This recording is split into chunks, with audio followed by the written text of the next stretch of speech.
believe in alternate realities? Do you believe in quantum immortality? Do you think that we have multiple timelines of our existence? I know how crazy this sounds, but I want you to stick with me to the end and actually listen to what I'm saying. Just have an open mind to it. You ain't gotta believe it, whatever. Y'all, I promise you, life is not what we think it is. Life and death. Some of you hearing this are going, yeah, okay, whatever. Just like everything that we're taught from school all the way up, from the powers that be, is set in stone for a reason. They teach us these things for a reason. They put things in our food for a reason. To dumb us down, dull us down. I'm not going to get into all that conspiracy theory mumbo jumbo, even though I definitely am a conspiracy theorist. What I want to talk about is quantum mechanics, right? Quantum immortality, astrophysicists, things that they talk about. I've mentioned this in my videos prior. Neil deGrasse Tyson and Elon Musk is who I've watched a lot of videos and learned things from prior. This is where I'm going with this. I just had the craziest situation the other day where I literally was listening to these type of stories. You know, I was smoking and listening to alternate reality stories, right? And they were taking a bunch of people's stuff and just dropping it in one compilation video. That's actually where I got the idea to make my compilation video the other day, my true crime. I told Monique, I said, one of these days, I'm going to see myself on this channel, one of these channels, right? She's like, yeah, maybe. Because I put out, like, I want to say 5 to 7 paranormal videos like this. I guess that's under conspiracy, whatever, you know. Because I was doing different stuff about our house being haunted, all those weird experiences with our cameras. Then I was doing the videos on my night terrors, talking about all that, astro projection stories, whatever, right? But then I started talking about quantum immortality and saying how I thought that I've died and woke up in this reality and just kept going, okay? While I was telling this to Monique that I might see that, the next day, they were all going upstairs to lay down. I was listening. I heard some chick. The video started. I go to walk upstairs, right? And I hear myself start talking. And I recognize the video immediately. It's an old video from when I first started this content shit. I was home for 7 months because I mentioned it in the video. Literally home for 7 months. I think I'm home for 28 months now, if I'm not mistaken. And I look at my phone. I'm like, I look down and it's me.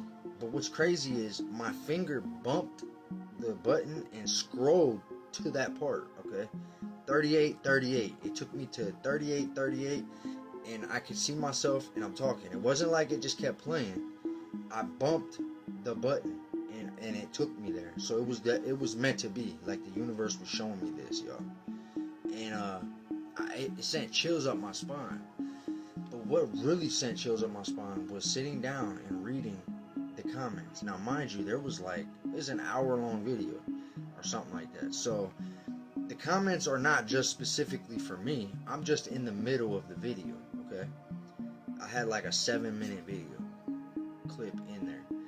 And I was talking about different stories, which I might get into right here. But I was, you know, as a fresh video, I was talking about things that's happened to me that were close calls that I think were really me not making it.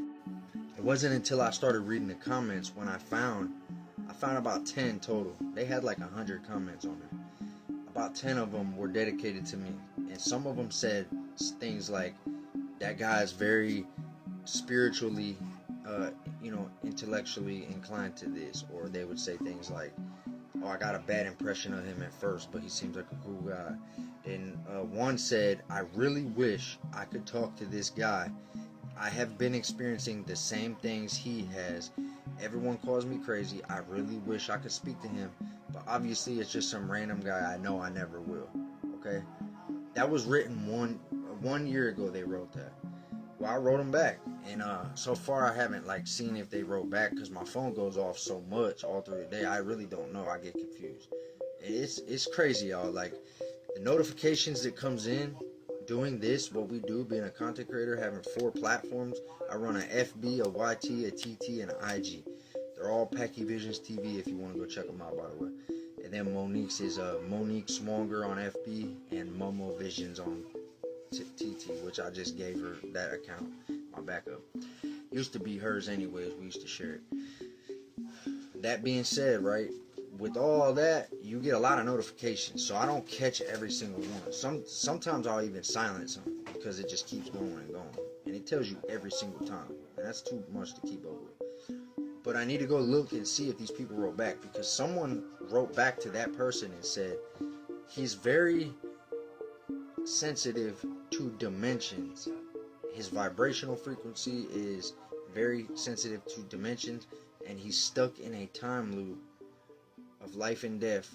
And I want to tell him something, but it might be better if he doesn't know anyways. And then someone else said, well, what is it? And they just never wrote back. I don't know if they were trolling or what, but I know all them people in there were not trolling, because they were giving me their life experiences too.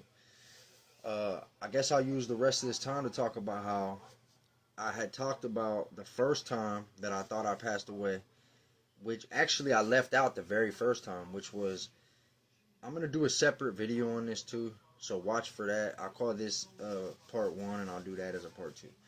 But there was a time that I went through a red light. It was flashing. I should have got hit, because I was going to go through. I hit the brakes in 2008. I was leaving a party, had my license. I just got a car, and I said, why is that red flashing? It's 5 in the morning, no cars on the road. I was on Atlantic Street by Atlantic Beverage, passing Save-A-Lot and shit. Rest in peace, Khalid. And I ended up, well, it was Christie's back then. It was actually Christie's. But at the last second, something just came over me. I can't explain it. It was like a surreal moment, like a derealization moment.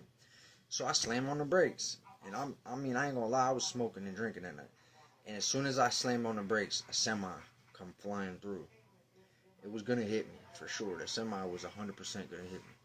But I somehow, it was like I got put on autopilot. I wasn't thinking that a yellow flashing light is different. That was the first time. Then there was a second time. Me and my homie Robbie, we hit a tree doing like 35 miles an hour. Airbags knocked us both out. He was in a coma for like 8 or 10 hours. Then he woke up. He was like knocked out, you can call it. For me, everything went black. And when I woke up, it just was hard to explain. It didn't feel right. There was the other time I got electrocuted, messing with copper at a bando. I got electrocuted somehow. I don't know if I got electrocuted, but that's the part that feels wild. Like, I seen a bright flash and I got thrown back, and then I just climbed out of the yard like nothing happened. And everyone told me I should have died. But I was sawing into the wire trying to get this piece of the wall out so I could get in there and get all the copper piping. And I thought it was a bando, they had everything shut off, and they didn't. It was connected to the power pole. That should have took me out. Then there was the time I OD'd in the Warren Heights. Monique saved my life. Got the cops there on time. Woke me up, took me to jail because I had a warrant. But they Narcan me, brought me back. Then there was the time I tried to do it to myself on purpose at my dad's when me and her were going through some things, separated. I had a couple girlfriends that I would go hang out with, and she had a boyfriend at the time that she had around my kids and shit in 2016. And he was from Newton Falls / Ravenna area. But yeah, during that time I was going through some shit in my mind, and I ended up choosing to do something stupid, and I woke up in the psych unit, and they kept me there for 7 days. But all that led up to the last thing, and since I've been home, there was a night that I was drinking. It was, right when I got home, and I was going through it. PTSD and all kind of other shit, and I was sitting there thinking about doing some crazy shit, and what's crazy is I have the memory that I did, but when it happened, I woke up on the couch as if nothing happened, and Monique told me it was a dream, right? But what I started understanding was that life is different than what people like. Life is what we perceive it. We could have other people right here and dinosaurs right here. If they're vibrating at a different frequency, we will never perceive each other. We could be sharing the same existence, but only some of you guys are going to get that. I started believing in the Bardos, which is the Tibetan Book of the Dead. They believe that the afterlife is levels of existence, which is dimensions, and you go through them as reincarnation. Sometimes you're born as a baby, sometimes you jump to other timelines. Let me know if any of you guys know what I'm talking about.